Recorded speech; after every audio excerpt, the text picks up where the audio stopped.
mendapat nomor urut 1. Khofifah Indar Parawansa Emil Dardak nomor urut 2 dan Tri Risma hari ini Zalul Azhar Asumta mendapat nomor urut 3. Dalam sambutannya, Cawagup Jatim nomor urut 1 Lulu Nur Hamidah Lukmanul Hakim bangga atas lahirnya 3 Sri Kandi di Pilgub Jawa Timur. Lulu berharap Jawa Timur akan melahirkan pemimpin untuk Jatim yang lebih makmur. Yang pertama-tama tentu saya bersyukur kehadirat Allah Subhanahu wa taala. Ini sore yang sangat-sangat membanggakan karena Jawa Timur menjadi sebuah provinsi pertama di dunia yang telah bisa dan sanggup melahirkan 3 Sri Kandi sebagai calon gubernur. Mudah-mudahan sebuah keberhasilan Jawa Timur dan masyarakatnya yang bisa melahirkan sebuah calon-calon pemimpin untuk Jawa Timur yang lebih makmur. Sementara itu calon gubernur nomor urut 2 Khofifah Indar Parawansa sempat berpantun saat memberikan sambutan usai pengundian nomor urut. Khofifah yakin nomor urut 2 sebagai isyarat 2 periode. Terus ikhtiar tiada jeda.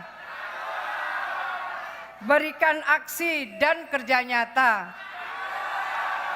Paslon nomor 2 boleh. Paslon nomor 2 siap mengemban amanah. Lanjutkan pembangunan dengan nawa bakti satya. Alhamdulillah nomor urut 2 melambangkan optimisme dan semangat untuk mewujudkan 2 periode. Cagup Jatim nomor urut 3 Tri Risma hari ini berharap agar proses demokrasi di Jawa Timur berlangsung baik, jujur dan adil tanpa kecurangan serta gangguan. Jika diberi amanah, Risma akan bekerja untuk Jatim yang lebih baik. Supaya proses demokrasi ini berjalan baik dan benar, tidak ada kecurangan dan tidak ada lagi gangguan-gangguan, supaya proses ini bisa dirasakan manfaatnya untuk seluruh warga Jawa Timur. Mari seluruh warga Jawa Timur kita bekerja bersama-sama mewujudkan Jawa Timur yang lebih baik, yang lebih adil untuk seluruh lapisan masyarakat.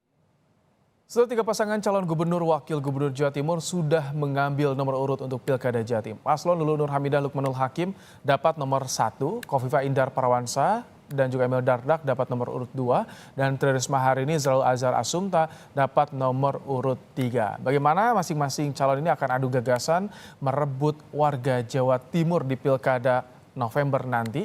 Sudah hadir untuk membahasnya di studio Kompas TV, pengamat politik dari Universitas Al-Azhar, Ujang Komarudin. Selamat petang, selamat datang di studio Kompas TV. Kang Ujang. Bang Baim, terima kasih. Baik, tadi kita menarik menyimak pengundian nomor urut Pilkada Jawa Timur, mirip dengan Pilpres konfigurasinya nih. Ini bagaimana Anda melihatnya, apakah ini bisa jadi faktor untuk memudahkan kampanye paslonnya atau seperti apa Kang Ujang? Ya kalau dilihat dari konstruksinya ya, pertama PKB kita tahu 1 ya, dipilihnya nomor 1, Caimin juga nomor 1 gitu.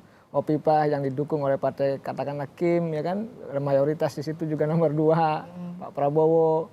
Bu Risma juga kan kita tahu bahwa didukung oleh PDIP yang itu ketika Pilpres juga nomor 3. Entah tahu ya apakah ini suatu kebenaran atau kebetulan. Nah, saya melihat bahwa ini menarik. Pertama Bang Baim bahwa di sana adalah ada Sri Kandi yang memang menurut hemat saya harus didorong. Siapapun yang terpilih nanti adalah memang betul-betul tokoh yang peduli terhadap masyarakat Jawa Timur. Kita tahu bahwa Jawa Timur adalah sangat religius.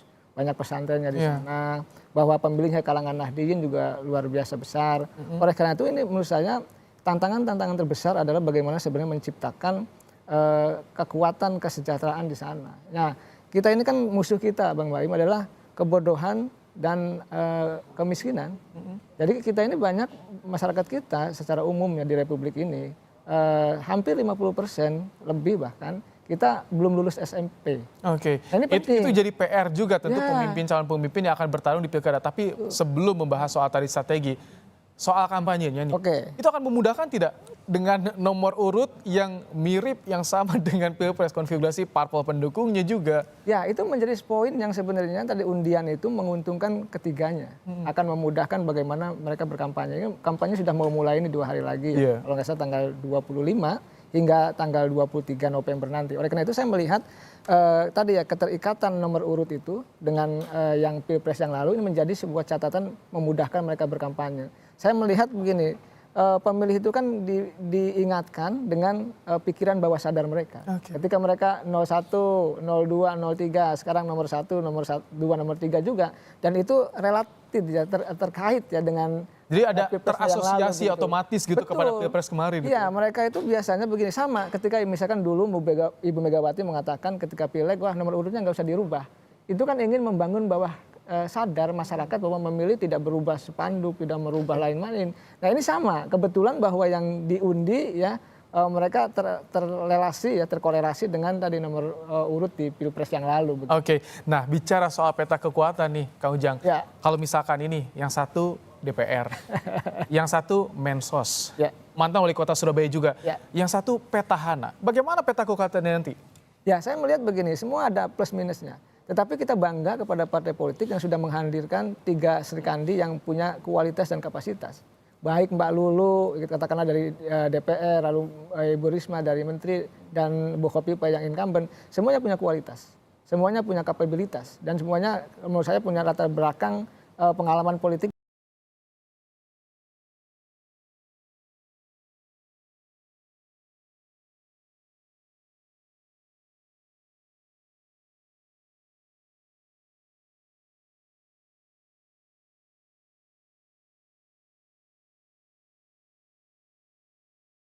Sampaikan atau masih ada yang kurang nih soal komunikasinya menurut Anda? Ya, saya sih melihat ketiganya tentu akan memberikan program-program yang terbaik. Tetapi ada yang gini, misalkan incumbent mungkin lebih diuntungkan karena memang sudah lama bekerja gitu. Lalu ya Mbak Lulu mungkin diuntungkan juga karena DPR-nya. Bu Risma juga mungkin ada jejak-jejak investasi politik mungkin di Jawa Timur karena menterinya itu.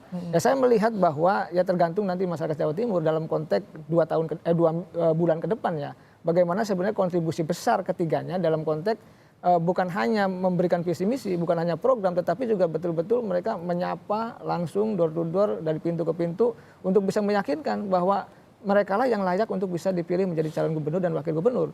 Ya itu harus diyakinkan, karena bagaimanapun begini, ketika maju itu kan tidak dengan tangan kosong. Harus ada jejak investasi politik yang telah dibangun gitu. Lalu juga ada kepedulian yang sudah diberikan.